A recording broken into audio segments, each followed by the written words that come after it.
বাংলাদেশের একটা নেতা ছিল তোফায়েল আহমেদ। গতকালকে একটা ছবি দেখার পরে আশ্চর্য হয়েছি। তার ছবিতে দেখে লক্ষ্য করে দেখা যাচ্ছে শুধু কঙ্কাল ছাড়া আর কিচ্ছু নাই। মনে হচ্ছে মারা গেছে কঙ্কালের মতো।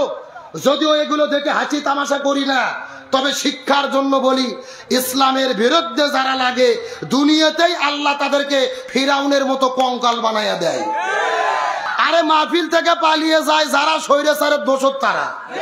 শেখ হাসিনা বলেছিল শেখের বেটি পালাই না, অথচ পরের দিনে কি করলো? কথা কয় না করে। কেরে পালিয়ে যাওয়া কি ভালো মানুষের গুণ? সৎ মানুষের গুণ? পালিয়ে যাওয়া হলো চোরের গুণ। কথা কর না গা। এই যে বাংলাদেশের একটা নেতা ছিল তোফায়েল আহমেদ। গতকালকে একটা ছবি দেখার পরে আশ্চর্য হয়েছি। তার ছবিতে দেখে লক্ষ্য করে দেখা যাচ্ছে শুধু কঙ্কাল ছাড়া আর কিচ্ছু নাই। মনে হচ্ছে মারা গেছে কঙ্কালের মতো। যদিও এগুলো দেখে হাসি তামাশা করি না, তবে শিক্ষার জন্য বলি, ইসলামের বিরুদ্ধে যারা লাগে দুনিয়াতেই আল্লাহ তাদেরকে ফিরাউনের মতো কঙ্কাল বানাইয়া দেয়। আমাদের প্রিয় ভাই, ইসলাম আন্দোলনের প্রথম শহীদ আব্দুল মালেক ভাইকে ইসলামী শিক্ষা ব্যবস্থার উপরে কথা বলার কারণে ঢাকা বিশ্ববিদ্যালয়ে মাটির মধ্যে ফেলে দিয়ে ইট দিয়ে তার মাথাতে আঘাত করে করে থেতলাইয়া শহীদ করে দেওয়া হয়েছিল। তার অন্যতম উদ্যোক্তা ছিল এই ইসলাম বিদ্বেষী তোফায়েল আহমেদ। আজকে শহীদ আব্দুল মালেক ভাই আছেন, তার ভালোবাসা কোটি জনতার অন্তরে আছে। যুগে যুগে তিনি বেঁচে থাকবেন, অথচ তাকে হত্যা করে মরার আগেই তোমরা কঙ্কাল হচ্ছ। এখান থেকে শিক্ষা নিতে হবে, ইসলামের বিরুদ্ধে লাগলে দুনিয়াতেই আল্লাহ তাদেরকে শাস্তি দেখায়া দেয়। এই জন্য ইসলামের বিরুদ্ধে লাগার কোনো সুযোগ, ইসলামের বিরুদ্ধে যাওয়ার কোনো সুযোগ। আসেন মূল আলোচনার দিকে। আল্লাহ তাআলা আমাদেরকে সৃষ্টি করেছেন, আল্লাহর একটা লক্ষ্য উদ্দেশ্য আছে না নাই? উদ্দেশ্য কি? আল্লাহ তাআলা বলেছেন ওমা খলাকতুল জিন্না ওয়াল ইনসা ইল্লা লিয়াবুদুন, আমি মানুষ এবং জিনকে সৃষ্টি করেছি আমার ইবাদত করার জন্য। সুবহানাল্লাহ বলেন। আজকের আলোচনার মেইন টপিক হলো আল্লাহর কাছে সবচাইতে প্রিয় ইবাদত কোনটি? আল্লাহর কাছে সবচাইতে প্রিয় ইবাদত কোনটি? তার কারণ ঠাকুরগাঁও জেলার মানুষের ধারণা নামাজ, রোজা, হজ, যাকাত এটাই হলো আসল ইবাদত, এর বাইরে কোনো ইবাদত নেই। গভীর মনোযোগ লক্ষ্য করুন।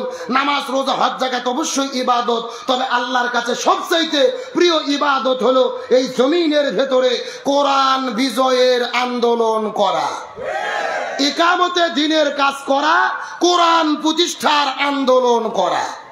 এখন আপনাদের মনের মধ্যে প্রশ্ন জাগতে পারে, হুজুর সারা জীবন আমরা শুনলাম নামাজ, রোজা, হজ, যাকাত এগুলো হলো আসল ইবাদত, আর আপনি বলতেছেন কোরআন কায়েমের আন্দোলন, এটাই হলো আসল। কারণ কি? আমি যে যুক্তিগুলো দেই ভালো করে বোঝার চেষ্টা করবেন। আচ্ছা বলেন তো, বাংলাদেশের তাবলিগ নামে একটা দল আছে না নাই? কথা কনা বাঙালি নিজেদের খেয়ে খেয়ে মসজিদে যায়, মানুষদেরকে দ্বীনের পথে, ইসলামের পথে ডাকে। আচ্ছা বলেন তো, তাবলিগের কি কোনো বিপদ বাংলাদেশে আছে? নাই। আচ্ছা বলেন তো, বাংলাদেশে জিকির পার্টি আছে না নাই? কথা কয় না। আরে বাংলাদেশে যত জিকির চলে, এত জিকির পৃথিবীর কোন দেশ চলে না। যেই রকম পীর ওই রকম মুরিদ, ওই রকম তরিকা, ওই রকম জিকির আছে না নাই? আমি কি দু একটা বলবো? আল্লাহর ওলি খাজা বাবা, বিশ্বের ওলি খাজা বাবা, ফরিদপুরের কাবলা জাগার তোমার জন্য কান্দে বাবা, লক্ষ জাকের।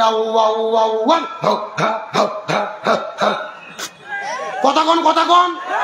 দুই কান্দ দুই ফেরেশতা আছে না নাই? দুই ফেরেশতা কলম দিয়ে, শুধু কলম দিয়ে, দাঁত দিয়ে কলম কামড়াচ্ছে। আল্লাহ বলছে, কে ফেরেশতা তোমরা দাঁত দিয়ে কলম কামড়াও কেন? ফেরেশতারা বলতেছে, আল্লাহ আমরা তো বুঝবার পারিনি, লিখবো কি? কে কোরআন হাদিসে হোকামুখি কোতাকুতি কোনো জিকির আছে? ভালো করে বোঝেন, জিকির হলো ফরজ ইবাদত। জোরে বলেন কি ইবাদত? আল্লাহ বলছেন ফাজকুরুনি আযকুরুকুম, তোমরা আমার জিকির করো, আমিও তোমাদের জিকির করব।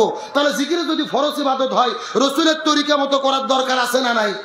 রাসূল বলেছেন জিকিরের সহি শব্দ হলো চারটি। জোরে বলেন কয়টি? এক নম্বর সুবহানাল্লাহ, আলহামদুলিল্লাহ, লা ইলাহা ইল্লাল্লাহ। 4 নম্বর আল্লাহু আকবার। এই চারটা শব্দ ছাড়া সহি কোনো জিকির, অথচ বাংলাদেশে জিকির চলে বসেন বইসে যান। কথা কয় না যুবকেরা? এই যে গত 1 মাস আগে দেখেছি একটা মাহফিলে একটা বক্তা ওয়াজ করতে করতে যে জিকির করা শুরু করেছে, মাঝখান থেকে একটা ছোটা লাফ দিয়ে উঠে দৌড়ে মঞ্চে আছে, বক্তার চেয়ারের উপরে চড়ে 1 লাফ দিয়ে ঘাড়ত চড়ছে। এই যুবকেরা ভিডিও দেখছো না, একেবারে ঘাড়ত চড়ে উপরে লাফ দিয়ে বাঁশ ধরে বাদুরের মতো ঝুলতিছে আর জিকির করতেছে। চিৎকার করে বলেন তো এগুলো কি জিকির না ফাজলামি? যেরকম জিকির না ফাজলামি?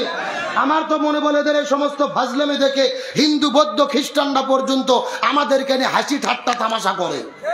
যে এরা মুসলমান ধর্মের নাম দিয়ে করতেছে কি, এদের এই লাফালাফি দেখে কিছু বাউল শিল্পী আবার গান বের করেছে, আমি বলবো নাকি? এত লাফাস কেন রে তোরা, এত লাফাস কেন, এত লাফাস কেন রে তোরা, এত লাফাস কেন, লাফাইয়া খোদারে পাইলে আগে পাইতো ব্যাং। বলতেছে লাভ মারে মারে যদি আল্লাহর কাছে যাওয়া যেত, তে মানুষের আগে ভ্যাং আল্লাহর কাছে যেত। শোনেন, হাসার জন্য বলি নাই, যদিও গানটির মধ্যে বাস্তবতা আছে। জিকির সম্পর্কে আলোচনা করা আমার উদ্দেশ্য নয়, মূল কথার দিকে চলে যাই। তাহলে চিৎকার করে বলেন, এই জিকিরের নামে যারা বাংলাদেশে ভণ্ডামি করে এদের কি কোনো বিপদ বাংলাদেশে আছে? আচ্ছা সত্য করে বলেন তো, বাংলাদেশে নামাজ পড়লে কি বিপদ হয়? হজ করলে কি বিপদ হয়? যাকাত দিলে কি বিপদ হয়? জিকির করলে কি বিপদ হয়? একটা মাত্র ইবাদত বাংলাদেশে করলে বিপদ হয়। আপনারা কি বলতে পারবেন ওই ইবাদতের নাম কি? গভীর মনোযোগ বোঝার চেষ্টা করবেন। এই জমিনের মধ্যে নামাজ পড়লে বিপদ হয় না, হজ করলে বিপদ হয় না, যাকাত দিলে বিপদ হয় না, জিকির করলে বিপদ হয় না। এই দেশের ভেতরে তারাই বিপদের মধ্যে পড়েছে যারা জমিনের ভেতরে কোরআন বিজয়ের আন্দোলন করেছে। আর এই জন্যই আল্লাহর কাছে সবচাইতে প্রিয় কোরআন বিজয়ের আন্দোলন করা। কারণ এই ইবাদত করলে ঘর বাড়ি ছাড়তে হয়, জেলের মধ্যে বন্দী হতে হয়, প্রয়োজনে ফাঁসির দড়িতেও ঝুলতে হয়। আমি আপনাদেরকে একটা তথ্য দেই, ভালো করে বোঝেন। আমাদের নবীজি রমজান মাসে 16 দিন রোজা রেখেছে। জোরে বলেন কয়দিন? 17ই রমজান সকালবেলা নবীজি রোজা ভেঙে ফেললেন, খেজুর খাইলেন, পানি খাইলেন। সাহাবীদেরকে বললেন তোমরা রোজা ভেঙে ফেলো। সাহাবীরা বলতেছে ইয়া রাসূলুল্লাহ, এটা কেমন কথা বললেন? আপনি না 3 দিন আগে ওয়াজ করেছেন একটা রোজার এত দাম, ইচ্ছে করে যদি কেউ একটা রোজা ছেড়ে দেয় লাগাতার 60 রোজা রাখতে হবে, আবার যদি একটা রোজা ছেড়ে দেয় আবার লাগাতার 60 রোজা রাখতে হবে। আপনি কেন রোজা ছাড়তে বললেন? রাসূল বলতেছে বেশি বোঝার চেষ্টা করো না। ওমা আতাকুমুর রাসূল ফাখুযুহু ওমা নাহাকুম আনহু ফান্তাহু। আমি নবী যা বলেছি তা তোমরা করো, যা করতে নিষেধ করেছি তা থেকে দূরে থাকো। আবু জেহেল মদিনে আক্রমণ করেছে, আর বসে থাকা যাবে না। এখন আবু জেহেলের মোকাবেলা করতে হবে। আল্লাহু আকবার বলেন। তার মানে বোঝা গেল রোজা রাখা ইবাদত, তবে রোজার চাইতেও দামি ইবাদত হলো এই জমিনের ভেতরে কোরআন বিজয়ের আন্দোলন করা। আমার যে বন্ধুগণ মুসলমান ভাইরা, গভীর মনোযোগ। কোনো দিকে নজর নাই, কোনো দিকে তাকাতাকি নাই। ছোট্ট করে একটা মেসেজ দেওয়ার পরে আপনাদের মধ্য থেকে বিদায় নিয়ে চলে যাওয়ার চেষ্টা করব। এই জমিনের মধ্যে কোরআন কায়েমের আন্দোলন আল্লাহর কাছে কত প্রিয়।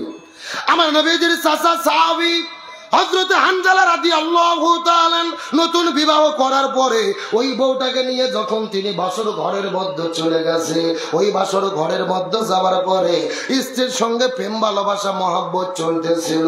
এমন সময় গভীর রজনীতে ওই মদিনার গলির মধ্য থেকে কে যেন চিৎকার করে ডেকে বলে কুতিলা মুহাম্মদ, কুতিলা মুহাম্মদ। এই জমিনের মধ্য থেকে মুহাম্মদ সাল্লাল্লাহু আলাইহি বিদায় নিয়ে চলে গেছে, মুসলমানদের নবী শহীদ হয়ে গেছে। এই কথা শোনার পরে হযরত হানজালা ওই বাসর ঘরের মধ্যে বউটাকে বিছানার মধ্যে রাখার পরে এক দৌড়ে কূপের মধ্যে চলে গেছে ফরজ গোসল আদায় করার জন্য। এ ঠাকুরগাঁয়ের মুসলমান গভীর মনোযোগ বোঝার চেষ্টা করবেন। হযরত হানজালা কূপের মধ্যে যাওয়ার পরে কূপের মধ্য থেকে পানি উত্তোলন করার পরে হাতের মধ্যে মগ নেওয়ার পরে পানিটা যখন তিনি আস্তে করে শরীরের মধ্যে ঢেলে দেবেন, এমন সময় তিনি লক্ষ্য করে দেখে ওই মদিনার গলির মধ্য থেকে কে যেন চিৎকার করে ডেকে বলে ফানা, যুদ্ধ শুরু হয়ে গেছে, কুতিলা মুহাম্মদ, কুতিলা মুহাম্মদ। মুসলমানদের নবী জমিনের মধ্য থেকে বিদায় নিয়ে চলে গেছে।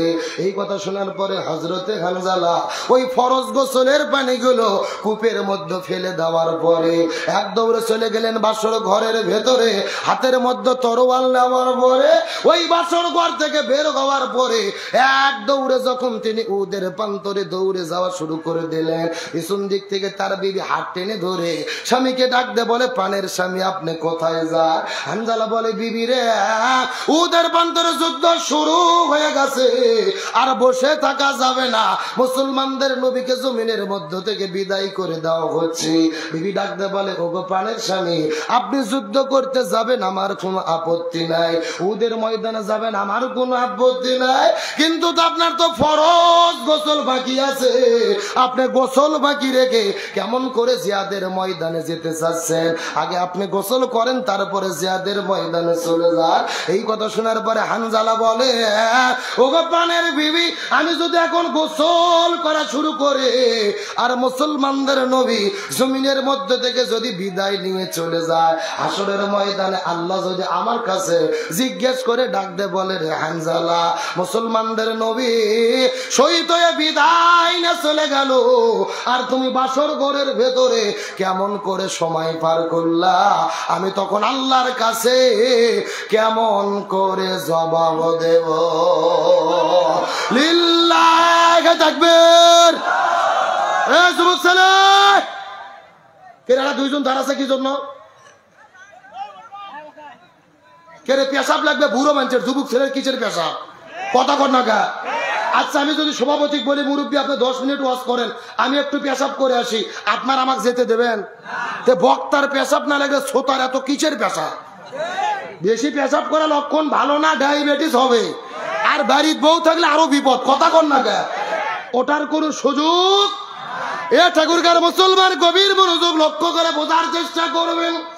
জানি না আর জীবনে আপনাদের মধ্যে আসতে পারবো কি পারবো না, ছোট্ট করে একটা মেসেজ দিয়ে আপনাদের মধ্য থেকে বিদায় নিয়ে চলে যাওয়ার চেষ্টা করব।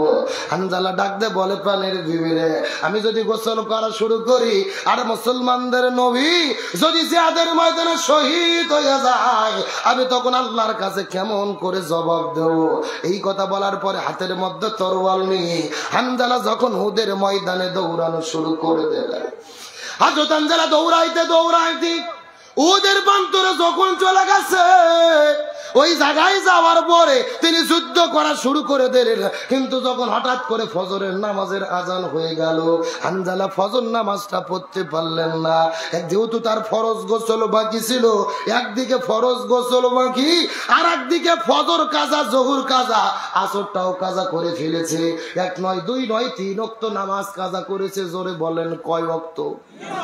এ ঠাকুরগার মুসলমান মনোযোগ দিয়ে বোঝার চেষ্টা করবেন। একদিকে ফরজ গোসল কাজা করেছে, আর একদিকে 3 ওয়াক্ত ফরজ নামাজ কাজা করার পরে যুদ্ধ করতে করতে মাগরিবের নামাজের কিছু সময় আগে লক্ষ্য করে দেখা গেল পেছন দিক থেকে কাফেরের বাচ্চা আসার পরে হানজালার কাঁধের ওপরে একটা তরোয়াল দিয়ে আঘাত করেছে। তার দেহ থেকে কাল্লাটা আলাদা হয়ে গেল, ধরধর ধরধর ধরধর করে রক্ত পড়া শুরু করলেন। কিছুক্ষণ পরে লক্ষ্য করে দেখা গেল ওই বাসর ঘরে বউ রেখে হানজালা উদের প্রান্তরে আসার পরে শাহাদতের নজরানা পেশ করে এই জমিন থেকে তিনি বিদায় নিয়ে চলে গেলি। এ ঠাকুরগার মুসলমান গভীর মনোযোগ লক্ষ্য করুন, উদের প্রান্তরে শুধু হানজালা নয়, নবীজির ৭০ জন সাহাবী শাহাদাত বরণ করেছে। আজকেও যারা মক্কা মদিনায় হজ আর উমরা করার জন্য চলে যাবে, ওই মদিনায় গেলেই কিন্তু দেখতে পারবেন উহুদ পাহাড়ের পাদদেশে একই জায়গার ভেতরে ৭০ জন সাহাবীকে কবরস্থ করে রাখা হয়েছে। চতুর্দিক থেকে ওয়াল দিয়ে কবরগুলোকে ঘেরাও করে রাখা হয়েছে। একই জায়গার মধ্যে ৭০ জন সাহাবীর কবর রয়েছে। আমার নবী বড় দয়া করে, বড় মায়া করে, মহাব্বত করে করে আমার নবীজি বড় ভালোবেসে নিজে হাতে ৭০ জন সাহাবীকে কবরস্থ করে রেখেছে। ওই মদিনায় যাওয়ার পরে লক্ষ্য করে দেখলাম মদিনার ভেতরে হাজার হাজার পাহাড় দেখা যায়, কোন পাহাড় কিন্তু লাল না। উট পাহাড়কে যত পরিমাণ লাল দেখা যায়, আমি মদিনার মানুষদেরকে জিজ্ঞেস করে বললাম, ভাই এই মদিনার মধ্যে হাজার হাজার পাহাড়ের ভেতরে উট পাহাড়কে কেন লাল দেখা যায় বলুন তো দেখি।